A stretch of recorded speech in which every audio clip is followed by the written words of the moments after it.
AIMIM chief Asaduddin Owaisi ने लोकसभा में न केवल वक्फ संशोधन बिल की कॉपी फाड़ी दर्शकों, बल्कि ऐसा करके ये साफ कर दिया कि उनका मकसद कभी भी देश का विकास नहीं रहता है, बल्कि वो तो देश को बांटने की साजिश के तहत ये सब कुछ करते हैं। क्योंकि ऐसा पहली बार नहीं है जब ओवैसी ने सदन में किसी बिल की कॉपी को फाड़ा हो।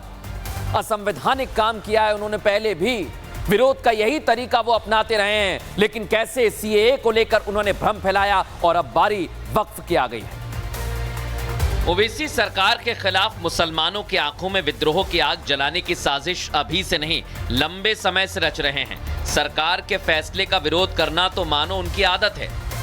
जैसे कल उन्होंने वक्फ बिल की कॉपी महात्मा गांधी का जिक्र करते हुए फाड़ दी, ठीक उसी तरह 2019 में जब लोकसभा में नागरिक संशोधन बिल पर चर्चा हो रही थी, तब उस पर बोलते हुए ओवैसी ने नागरिक संशोधन बिल की कॉपी को फाड़ दिया था। तब भी ओवैसी ने कहा था कि देश का एक और बंटवारा होने वाला है। सीएए को उन्होंने हिटलर के कानून से भी बदतर बताया था। ओवैसी ने वक्फ बिल की कॉपी फाड़ी तो उनकी पार्टी के नेता शोएब जमई ने भी समर्थन दिया और कहा कि एक अकेला ही बुज़दिलों की भीड़ के लिए काफी है। ओवैसी और उनकी पार्टी चाहे कितनी कोशिश कर ले, लेकिन उनकी साजिश सबके सामने एक्सपोज हो चुकी है। मौलाना भी उनके खिलाफ खड़े हो गए हैं। एमआईएम के अध्यक्ष असदुद्दीन ओवैसी साहब ने जो कागज फाड़े हैं, ये तो उन्होंने गैर आईनी काम किया है। मुसलमानों के जहनों में जो गलतफहमियां हैं वक्फ संशोधन बिल के हवाले से, सबसे ज़्यादा गुमराह मुसलमानों को ओवैसी ने किया। वक्फ संशोधन बिल से मुसलमानों को फ़ायदा होगा, नुकसान नहीं होगा। अब तक वक्फ बोर्डों ने बहुत नुकसान किया, ज़मीनों जायदादों को खुर्द-बुर्द किया, करोड़ों की ज़मीनों को रेवड़ियों के भाव बेचा।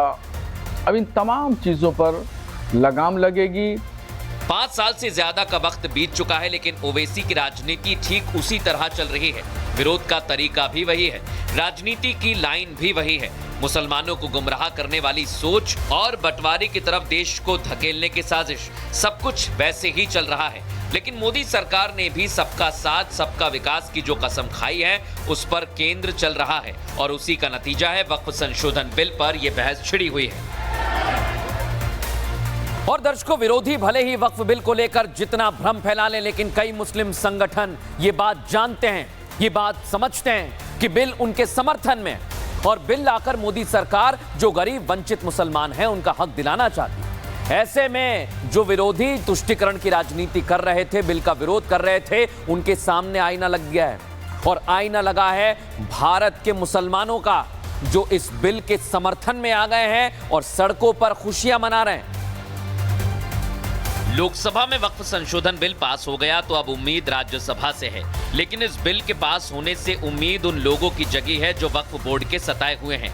बिहार के राज्यपाल आरिफ मोहम्मद खान का भी कहना है कि मौजूदा वक्फ बोर्ड में सुधार की जरूरत है। वक्फ बोर्ड की जो हालत है, इतनी प्रॉपर्टी है और उनके पास तनख्वाहें देने के लिए पैसे नहीं है, तो ये पैसा कहाँ जा रहा है? तो इसका मतलब कहीं न कहीं गड़बड़ है, तो उसके सुधार की आवश्यकता है। बिल क्यों जरूरी है ये एक आम मुसलमान समझ रहा है, मगर कुछ लोग जानबूझकर इस बिल का विरोध करने पर तुले हुए हैं। लेकिन उन लोगों को इन तस्वीरों को देख लेना चाहिए, जहां उत्तर प्रदेश के झांसी में बीजेपी अल्पसंख्यक मोर्चा के लोगों ने बिल का समर्थन करते हुए इसे मुस्लिम समाज के विकास वाला बताया। साथ ही लोगों ने खुशी का इजहार करते हुए मोदी सरकार का आभार जताया। प्रधानमंत्री जी नरेंद्र मोदी जी को धन्यवाद देते हैं कि हमारी मुस्लिम महिलाओं को इसमें बहुत फायदा मिलेगा, हर वर्ग को फायदा मिलेगा। इस जमीनों पर जो गलत लोगों का कब्जा रहता था, आज वो धीरे धीरे करके कब्जा मुक्त होगी। मुस्लिम भाइयों के लिए और सब समाज के लिए उन जमीनों पर अस्पताल खोलेंगे। माननीय मोदी जी का समर्थन देने के लिए और मोदी जी का धन्यवाद देने के लिए सारे लोग एकत्रित हुए हैं। इधर भारतीय सूफी फाउंडेशन से लेकर ऑल इंडिया मुस्लिम जमात ने बिल को संवैधानिक बताया है। साथ ही कहा कि बिल आने से मुसलमानों की कोई मस्जिद या मजार नहीं छीनी जाएगी और जो लोग इसका विरोध कर रहे हैं वो वोट बैंक के लिए इसके विरोध में हैं।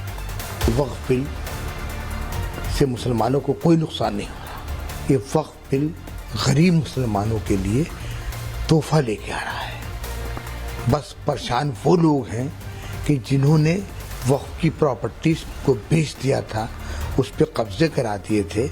भारत सरकार को भी मुबारकबाद कि वो वक्फ को रख रखाव सही तरीके से जायज़ तरीके से और उसकी आमदनी को गरीबों तक पहुंचाने के लिए एक बड़ा कदम उठाया। हमें ये उम्मीद जगी है कि इसमें करप्शन का खात्मा होगा।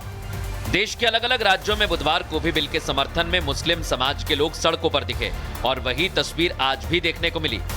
मध्य प्रदेश के भोपाल, उज्जैन में बिल को मुसलमानों के हित में बताया जा रहा है। साथ ही अपील की जा रही है कि इससे गरीब मुसलमानों को फायदा होगा और माफियाओं पर हथौड़ा चलेगा। मस्जिदों के अंदर से जहाँ पर उनको इबादत करना चाहिए वहाँ से वो काला पट्टा पहनकर बाहर आ रहा है, तो उन लोगों को कौन भड़का रहा है? मस्जिदों को इबादत की नहीं, सियासत की जगह बनाकर रखा हुआ है। काली पट्टी लगाकर जो वर्ग निकला बाहर मस्जिदों से, उस वर्ग के पास वक्फ की करोड़ों रुपए की संपत्तियां हैं और उसे मालूम है कि ये बिल अगर पास हो गया तो उसकी सारी संपत्ति चली जाएगी। कल गृह मंत्री जी ने उन्होंने साफ साफ बताया कि जो बिल आया है, बिल के अंदर जो वक्फ है, वक्फ के अंदर जो तुम्हारी धार्मिक मान्यता है उसमें कोई भी गैर हिंदू नहीं होगा। उसके बाद भी बेवकूफ वाले भ्रांतियां फैला रहे हैं। तथाकथित जो बरसों बरस से काबिज होकर चंद लोग वक्त की संपत्तियों को हड़प रहे थे और उसकी मंशा को, वाकिफ की मंशा को पूरा ना होने दे रहे थे, उन पर लगाम लगाने का काम किया। मैं बहुत इस बिल का स्वागत करता हूँ।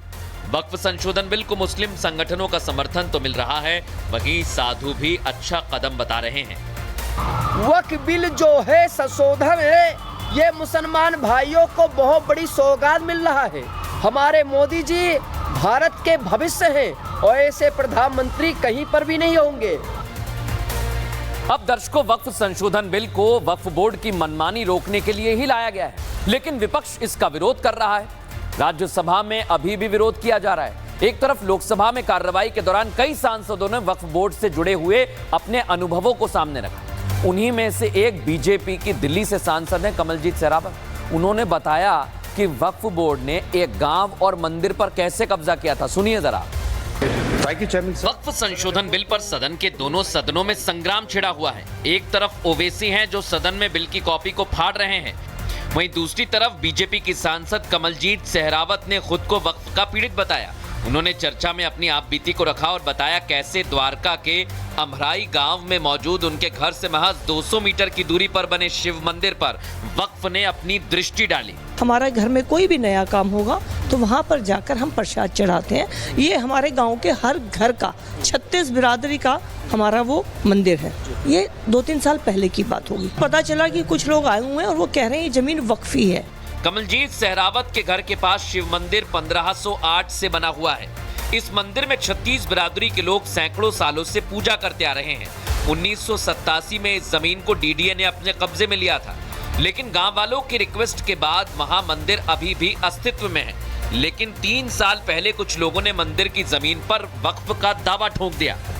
कमलजीत सहरावत ने बताया कि वो लोग कब्जे की पूरी तैयारी के साथ वहां आए थे और 3 साल से लगातार वो यहां आकर नमाज भी अता करते हैं। एक बार अचानक पता चला कि वहाँ पर कुछ लोग आकर इस्लाम धर्म की कुछ चीज़ें जैसे कि हरी चादर होती है, कुछ सिंबॉलिक जो होते हैं उनको रखने आए हैं। उस पर ईद पर आकर वो नमाज पढ़ते हैं।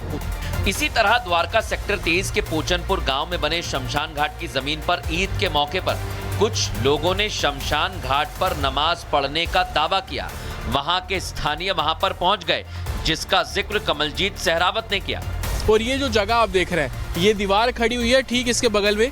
इसी जगह पर तकरीबन 2 दर्जन के आसपास जो लोग हैं वो पहुंचे और उन्होंने नमाज को अदा किया और ईद के मौके पर नमाज अदा की गई। तो आप इसको ऐसे समझिए कि ये जो जगह जिस वक्त मैं खड़ा हूँ यहाँ पे नमाज अदा की गई, साथ में सामने आप देखेंगे तमाम ये पूरी शमशान भूमि है। गाँव के जो लोग हैं यहाँ पर जो अंतिम क्रिया है वो संभवतः यहाँ पर की जाती है।